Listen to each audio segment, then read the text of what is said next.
Welcome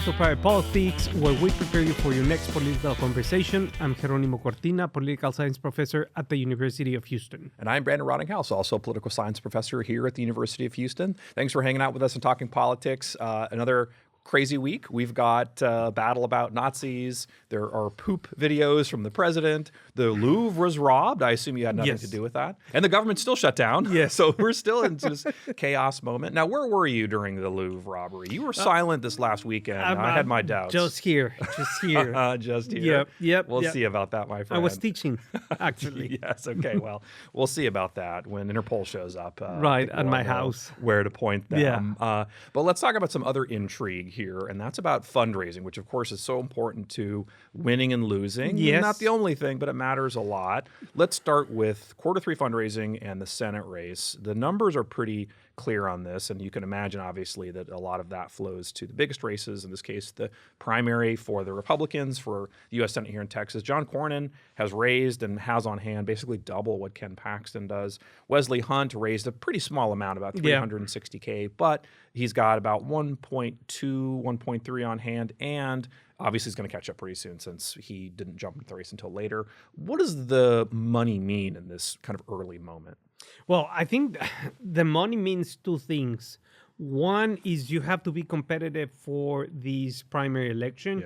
Yeah. Paxton against Cornyn, Cornyn against Paxton, and Hunt against the other two. Right? Yeah. So it's extremely everybody important. against John Cornyn, Right. really. But the important thing is that you can basically concentrate on certain parts of the state, right, where you know that the constituents are going to be primarily belonging to the Republican primary circle. Mm-hmm. But if it gets very competitive, that means that you have less money for the general election. Right. And that's the concern Republicans nationally have, is that if they spend all their money trying to tackle each other, then there's nothing left when the fourth quarter. That's probably true. Although I do think that Republicans will come out of the woodwork to defend Texas. I don't think that's going to be a monetary problem, but there's an enthusiasm problem. There's definitely an emotional problem where they're going to have to really re-up it again after a pretty competitive primary. And you could have a pretty abused candidate, right? John Cornyn's going to come out of this pretty bruised up. Ken Paxton, if he comes out of it, is going to be extremely scarred. So there's just a lot of, I think, kind of problematic elements to this, which Republicans would like to avoid. But no avoiding it now. You're in the thick of it, and there's no getting away from it. So I totally think you're right.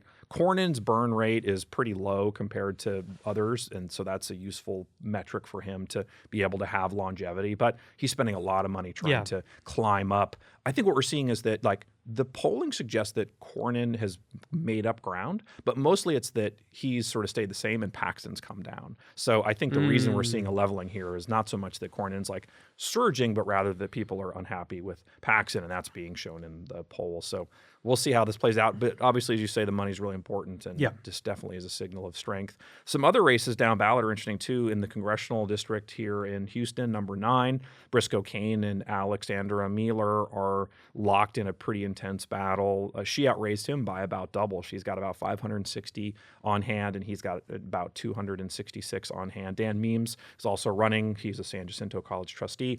He's got about 209 on hand. So there's a pretty competitive race there, too. Lots of money flowing to this brand new seat. So that'll be interesting to watch, too. Oh, yeah. That would be interesting. And in this one, the new, seat or whatever has a Republican advantage, of course. So this might be as well a very interesting race in the primary election. And then we'll see what happens in the general election. General is a kind of whole other question, right? Yeah, because the district is drawn to be kind of a Republican-leaning district, but it requires a lot of Latinos to come vote for Republicans, which may not happen. We'll see. But I think the money raised is also an indication that, this is a brand new district, and these people are running in basically a brand new place, so they have to get well known in a place where they're not. So that requires a lot of money. Some South Texas races are of interest too. Monica De La Cruz running in Congressional District 15. She's the incumbent. She's got about 1.7 million on hand, a pretty healthy amount. Bobby Budillo has got about 274 on hand, so he's going to have to catch up a little bit there. But Ada Cuellar, who's a doctor in the area, has raised about 129. Has on hand about 129. So she's catching up there a little bit. That could be a really interesting primary, actually, that ends up kind of in one of those marquee seats. Tony Gonzalez in 23 has got about $2.5 million on hand, pretty healthy. Santos Limon, who's running as a Democrat there, he's got a pretty healthy amount, $350. So there's a lot of money being spent on these races. 34, Vicente Gonzalez has got about 1.2 on hand. He's the Democratic incumbent. Maya Flores, who's we talked about in the past, is not raised much, about 148K. Still a lot of money being spent on these. Is this an indication that these are competitive races? Well, I think that in the case of Democrats, they know that we have the Trump effect, and that, as we have said before, Trump polarizes the electorate in very clear ways. Either you like him or you don't like him. And also in terms of what Trump promised, right? These issues about inflation, so on and so forth, that have not come down. Hit South Texas hard. It has hit it very hard, and people notice. And that's going to be important because the president has said that inflation is down, inflation is under control.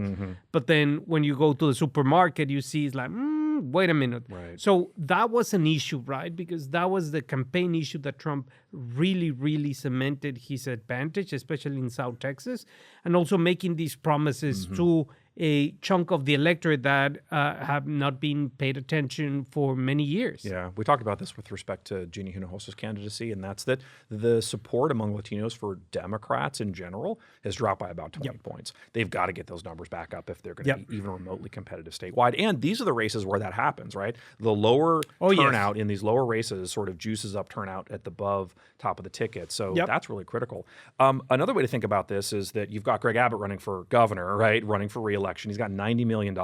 He was here in Harris County saying he wants to turn Harris County, what he said, he said dark red. Dark red, which is purple? I'm not sure. The kind of I guess that the kind of coloring scheme here is unusual. I think what he means is that he wants Republicans to win, and he's got about 90 million reasons why that could happen. Do you think Harris County could flip in 2026? I don't know. I mean, it would be... first of all, it's going to be competitive. But flip it, I don't know. I mean, it's going to depend a lot on who's going to be the nominee for Harris County. That's a great point, judge, who's going to be the Republican, and how well organized Democrats are, especially in Harris County, to turn out the vote and get the young people out. It's a great point. That's a challenge, right, in a midterm. And that's the key. Harris County has very close elections in midterms. In fact, if you look at the history of this, going back to 2014, there was not even a Democrat running against Ed Emmett. That was like 10 years ago, right? So fast forward to today, and the more current election cycle, every midterm you see the difference at the county level between Republicans and Democrats very small. In a presidential years, that gap is much bigger, a 200,000 person gap. But that's not enough to be able to sustain a kind of very aggressive, Democratic county. So I think that he might be right that if you're going to flip Harris County, you have to do it in a midterm. And the money he's going to spend, if he's willing to commit to it, is going to make a big difference. But remember, we have the Trump effect, and we have seen that in 2018. What happened not only in Harris County, but we saw it in Fort Bend County and the other counties of the metro area. But I think that is something that is going to be very important, right? Because a lot of people are not happy in terms of how the Trump policies have been implemented. I think that people overall, especially conservatives, agree in terms of the basic premises of, for example, immigration policy. Let's go after criminals, let's go after drug dealers, et cetera, et cetera. But the reality of things is that is not happening. Right. And the reality of things is that especially law enforcement has been particularly very aggressive in terms of how they're pursuing their mission. And that doesn't sit well with an important part of the electorate. So we have the Trump effect that you cannot just discount with $90 million. Some backlash. That's a good point. But even in a year like 2018, you still saw the difference between Republicans and Democrats at the county level, about 10,000 votes. Now, at the top of the ticket, right, it was much bigger because O'Rourke obviously was able to generate that enthusiasm. But down ballot, Democrats stopped voting. So that's one problem. The other problem is that Democrats generally have a major turnout problem. We talked about this with respect to the 2024 election, where the turnout in urban areas was about 10% lower than it was in rural areas. So in the 30 largest counties in Texas, all red got 48% of the vote, which is the first time in 3 cycles that Democrats didn't get a majority vote in the urban areas. So if that continues, that is, if voter turnout is still anemic among Democrats, then there is a chance that Abbott can use that money to flip. And as you said, I think to the right candidates, the right issue could mean something pretty substantial. Marty Langton is one of the people running for the judge position on the Republican side. He's well known. He understands how to win elections. He's a partisan knife fighter, and that's going to be really, I think, a telling kind of moment for him because it's about public safety, it's about crime, and there's a window there for them to be successful. So I am actually, I mean, the money aside, I think that opportunity is there. But with the money, I think it could definitely be one of those kind of key moments that, has Harris County turning red for the first time since, 2012, 14. Yeah. So interesting stuff. But let's talk about what's going on in North Texas and the satanic panic that's happening. Right. Remember the satanic panic from the 1980s? You know what I'm talking about? No. There was this kind of whole sweeping moment where people were really worried that Satanists were taking over. The what is it? The vinyls going backwards with and since it's Halloween time, I don't want to scare anybody, but there's this satanic panic happening in North Texas where a Texas Senate hopeful and Texas Patriot Mobile Communications Chief Lee Womagans is accusing her opponent, who's a former mayor of Southlake, John Huffman, of doctoring a photo of her to make it look more demonic. And what he did, at least what they allege that he did, is to flip around the cross that she wears around her neck. Now, the Huffman campaign says, we didn't do it. This just sort of existed as some person had done this, but they didn't have anything to do with it. It got a rebuke from Dan Patrick, who came in and said, this is terrible, but by the way, go vote. So what do you make of all of this? It's the Lububus. They're creating evil. Yeah. You have to explain what this is to our listeners and to our viewers. Well, I just basically got to know the name today. They're just like little figures that have like very weird eyes and scary. They're like little troll dolls, basically, right? Okay. But they have kind of, I don't know, like a fun, cute, maybe edgy, like demonic element to it. Gotcha. Well, anyway, so how many are you going to get? I guess is my question. I mean, I don't know, like 20. I don't know, that's 10. Number, yeah. I don't know. A little collection. I don't know what they do. Or you can put them next to your Beanie Babies and your Cabbage Patch Kids. Okay. There we go. Well, I think that obviously this is sort of one campaign, one election happening in North Texas. Yep. It's a competitive seat because this is Kelly Hancock's seat, who is retiring. So it's an important position. This is basically much of urban Fort Worth. But to me, it says something more about the role of artificial intelligence in campaigning. Now, Dade Phelan had introduced legislation to essentially put some guardrails around the use of AI in campaigns. Yeah. And what the law did was to basically require there to be a kind of disclosure if you had used a doctored image. And if you didn't disclose, then there was a kind of criminal punishment that you could be levied. So there is at least some attempt at that. Now, this got killed in the Senate by none other than Dan Patrick, who is complaining about the fact that this is happening. So maybe irony is still alive in politics. But I do think that there needs to be some kind of guardrail here because we know that the technology is getting so much better, but that partisanship continues to rise means that there's not going to be a lot of resistance to this, right? People are going to use every edge they can, and that might mean these tools which allow you to manipulate artificially the image of your opponent. Oh, yeah. And from there is not only manipulating the image, is mimicking their voice, doing robocalls, saying things that they didn't say. Yes. And then the problem is with social media and everything is the issue of misinformation, that people do not go and really check the source and check if what they're seeing or hearing is actually a real thing or That's not. such a great point. I made this point to somebody yesterday where people are not willing to check the things that they see. And because their partisanship is so high, even in a primary, right, you pick your side and people are willing to believe it. And so that hardens, which then is hard to undo. So we know from political science that, misinformation is really hard to correct, even like in a kind of official manner. So this is pernicious. It's dangerous. And I think that some kind of legislation is needed here to kind of clean this. But as it is now, we're in the thick of campaign season. It's going to be hard to get people to change their minds because things are a little bit off the wall, including this effort to try to remove Bad Bunny from the Super Bowl halftime show, right? Have you seen this? Yeah. So the idea is that the petition has been circulated to replace Bad Bunny with King George Strait himself. What do you think about this? I tried to look and see if George Strait has said yes, I'm all for it.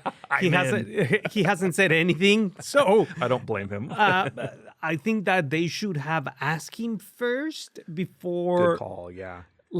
Suggesting. Yeah, now he should say, okay, I'll do it for $10 million. Right. They're like, oh, okay, well, thanks, but no thanks. Yeah, it's just, once again, right, is this level of polarization that is permeating every single fabric of society, even sports, and sports become politicized, and we have seen these things, the COVID pandemic was politicized, football now is politicized, the FIFA World Cup is going to be and has been politicized. Everything is politicized this way. It's so true.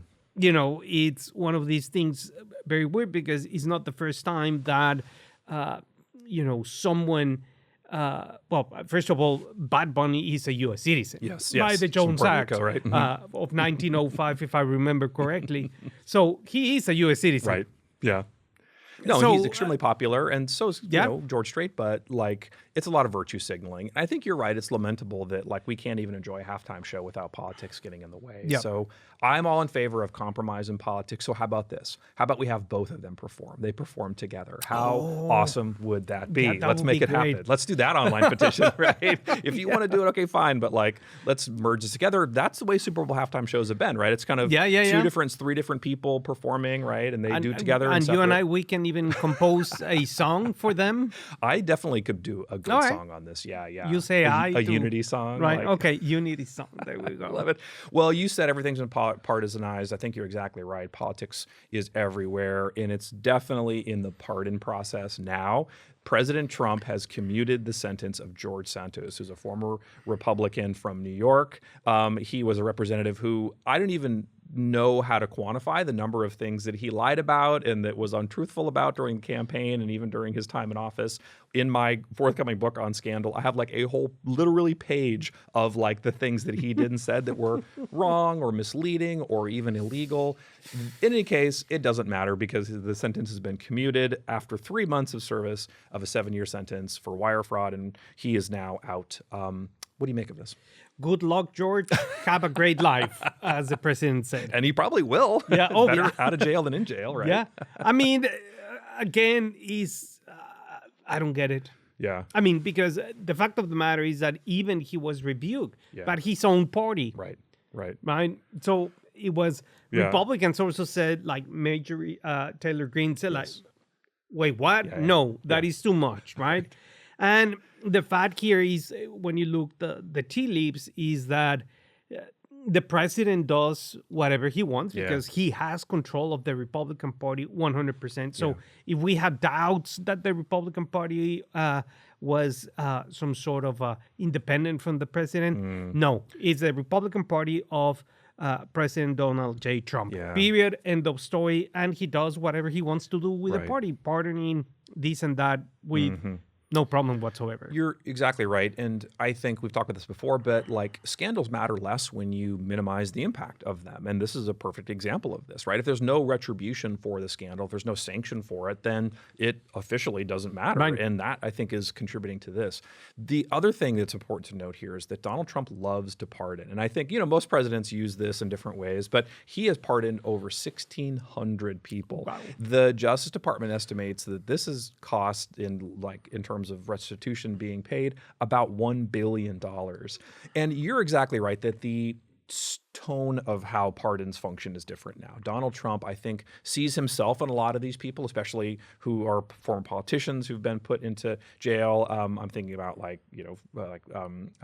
Michael Flynn in the first term. I'm thinking about Rod Blagojevich, right, who just got a pardon, right? So there are these sort of moments where like a politician is caught dead to rights. There's a real problem here. Accountability has been provided, and the president comes and says, okay, we're going to undo that. So it's a lot of pardons, it's a lot of money lost, but I think the ultimate thing is that we're seeing a changing sort of ability for pardons to really function the way that they were intended to. They're supposed to be used to sort of mitigate unfair prosecution or maybe to serve for merciful purposes. And now pardons have become just kind of very partisan. This is not the first time, right? I mean, obviously Bill Clinton pardoned his own brother. Hunter Biden got pardoned by Joe Biden. So it's not like, Donald Trump is the first person to pardon absolutely somebody not. for Absolutely purposes. not. No. But it does signal a change here, I think. And, Donald Trump has also said that, like, he thinks that Bibi Netanyahu should be pardoned. He says something like cigar and champagne, right, is a kind of corruption issue. He was like,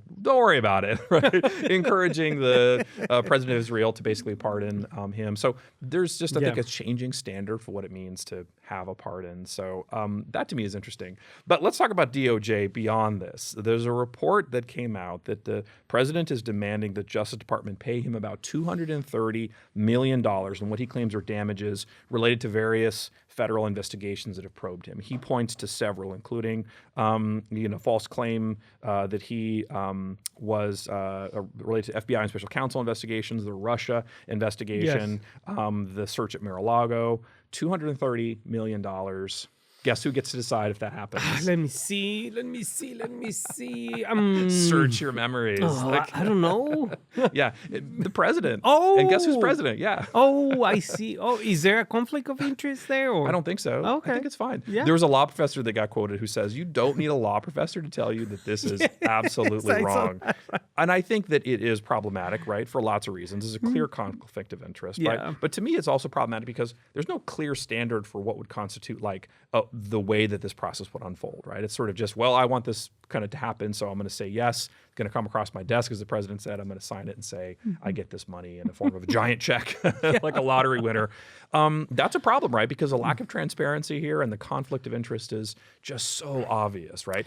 And it's taking place during a government shutdown where some government workers are not being paid. Right, but he said that he was going to donate every single cent to charity. Okay, well, that would be useful. Yeah, but like, is it his charity? Maybe, I don't know. But do you think that voters care? I think they could be made to care, especially in contrast to kind of the difficult economic circumstances people might find themselves in, right? So like you said earlier, people are hurting, and financially there's a real pinch. And even if it doesn't affect everybody the same way, it's certainly the case that you could look at this and say, wait a minute, you've okayed this money for yourself. Like his crowd, the kind of most committed partisans probably won't care that much and maybe even cheer it. But for a lot of people, they look at this and say, this doesn't smell right. Yeah, I wonder how Speaker Johnson is going to flip the script on this one because it's kind of complicated. How do you justify it? Yeah, I don't know. I mean, I see it very problematic, as you said, because it's either Pan Bundy, the DOJ, or it's going to be the second in command that are going to say like absolutely 100%. Yeah. You did see the Republicans push back on the nomination of the president to this person to the office of legal counsel. There is, I think, a moment here where Republicans and Senate in particular are starting to say, wait a minute, we need to hold the line here. But I don't know how far that'll go and if it'll apply to these kinds of issues or not. They're holding the line super far away from the medium. Right. Like, they put the stop sign up like 100 yards away from where the car is right now. Yeah, I mean, in this case of Ingracia, it's just, he admitted that he had Nazi streaks. So, right. Yeah. It was like, he got caught dead to rights, and so, they had the receipts.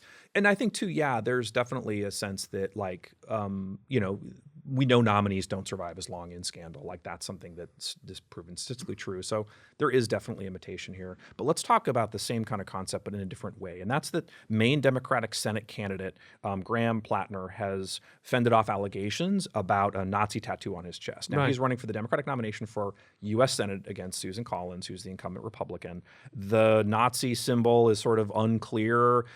He said he got it when he was drunk. He was in the military. He doesn't mean it to be that. He says he's going to get it removed, and he apologized for it. But I wonder if you think that this has a real kind of impact in terms of like his ability to win this primary, because there's a split there, right? Chuck Schumer has already endorsed Janet Mills, who's a different candidate in that race, a more kind of mainstream candidate. Plattner is more of a kind of, you know, Bernie Sanders style progressive. He's much more kind of real, I think, in that way. So I wonder if you think this matters. I don't think it's, I mean, and you know this better than me, but I think that the way that he acknowledged it and said, like, I was drunk, I was this, et cetera, I'm going to remove it. I didn't mean it, et cetera. It's just confronting the scandal and then moving on, right?